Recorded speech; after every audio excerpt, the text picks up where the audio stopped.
欢迎来到热点新闻频道，请订阅并关注以获取最新资讯。天地剑心收官，王权富贵以身殉道，权如木惨遭跌宝式陷阱，这结局谁能接受？天地剑心的大结局终于尘埃落定，当超前点播的部分被一口气刷完，心中五味杂陈，但占据上风的恐怕还是一股难以言喻的失望。本以为会是一场酣畅淋漓的史诗落幕，未曾想却在多个关键角色的处理上翻了车，留下了太多的意难平。难怪有网友在看完后精辟总结：王权、红叶、权敬亭、胡黄这三位重量级父亲，愣是三人组拼不出一个好爹。这句话几乎精准地概括了这部剧后期崩盘的核心剧情逻辑。为了强行悲剧，已经到了不顾一切的地步。要说全剧最让人摸不着头脑的悲剧，恐怕非郭俊辰饰演的权如木莫属。这个角色前期气质如浪荡贵公子，见证了多对情侣的悲欢离合，本以为是个明白人，谁知结局却蠢得令人发指。观众不是不能接受他活不到大结局，甚至很多人都预测到他必定会死于亲生父亲权敬亭之手，但编剧偏偏选择了一种最不合常理、纯粹为虐而虐的方式。在他和龙威云大婚的前一天，这个关键节点，他的父亲权敬亭故技重施，装病骗他前往。权敬亭的目的何其歹毒，他要挖的是儿媳龙威云的龙鳞和龙骨。按理说，权如木都不知道被这个爹骗了多少次了，父子关系也远没有到亲密无间的地步，他心中应该早有防备。可编剧偏不，马上都要大婚的权如木，此刻仿佛智商瞬间清零。明知道前面是刀山火海，是一个为他量身定做的陷阱，他居然不留任何后手，单枪匹马就往里面跳。这是孝顺吗？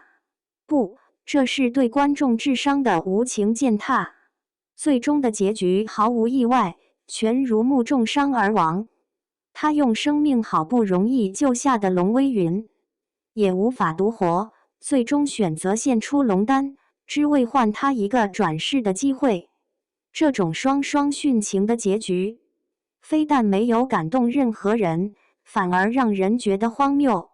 这剧情不合常理，强行歌颂儿子对父亲近乎愚昧的爱，可惜这份感天动地的孝心，显然没有感动他的父亲权敬亭，自然也无法打动屏幕外的观众。这纯粹是编剧为了赚眼泪强行制造的工业糖精玻璃渣。如果说权如木的死是蠢和虐，那么王权红叶的结局则是全剧最大的意难平，是那种让原著粉心梗到想给编剧寄刀片的魔改。王权富贵成义士作为天选男主，从小被当作兵人培养，情绪不外露，直到青铜的出现才为他黑白的世界涂上色彩。他的命运注定是悲剧性的，这一点观众早有准备。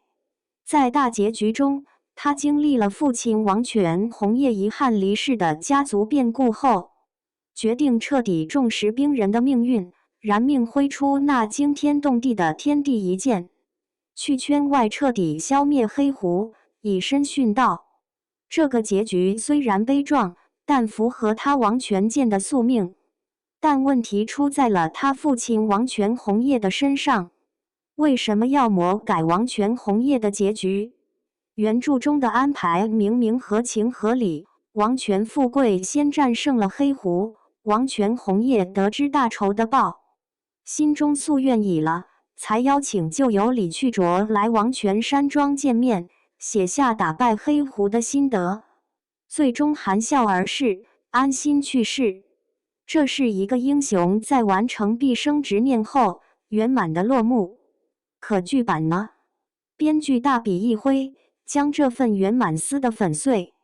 剧中的王权红叶辛苦了半生，为了复仇未再娶妻，与儿子的关系也生疏冷淡。他不仅没等到大仇的报，反而在最后关头被堂弟逼宫，被赶下台，最后在病榻上孤寂而亡。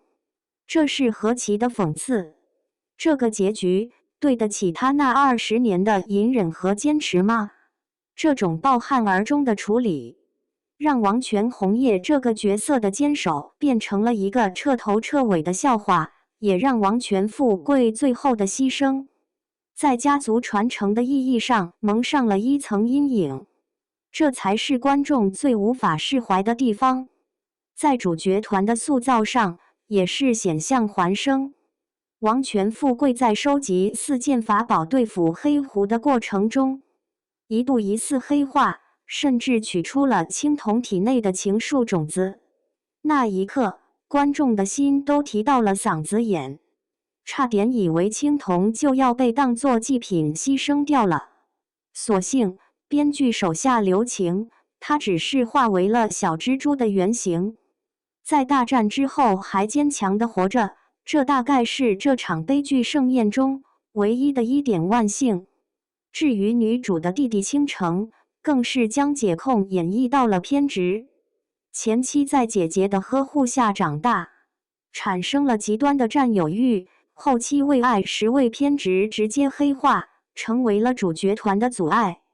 最终在和姐姐的对决中被消灭，也算是为自己病态的执念付出了代价。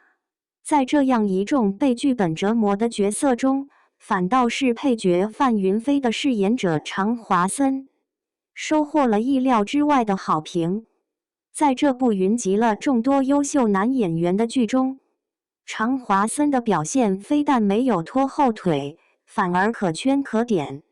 他真正实现了所谓的有效播剧，能够把题海战术做到如此成功的艺人，确实少见。真的不禁让人感叹，常华森的古装造型太有惊喜了。他能够在不同作品的不同人设中来回切换，却没有任何违和感。无论是《天地剑心》中充满异国风情的王子范云飞，还是在其他作品中饰演的阴郁冷酷刺客，都有不一样的精彩。当主线剧情和逻辑硬伤让人不断皱眉时，常华森的表演反而成了一种调剂，让人眼前一亮。这或许也是一种讽刺，当编剧沉迷于制造坏爹和强行悲剧时，反而是那些认真对待角色的演员赢得了观众最后的尊重。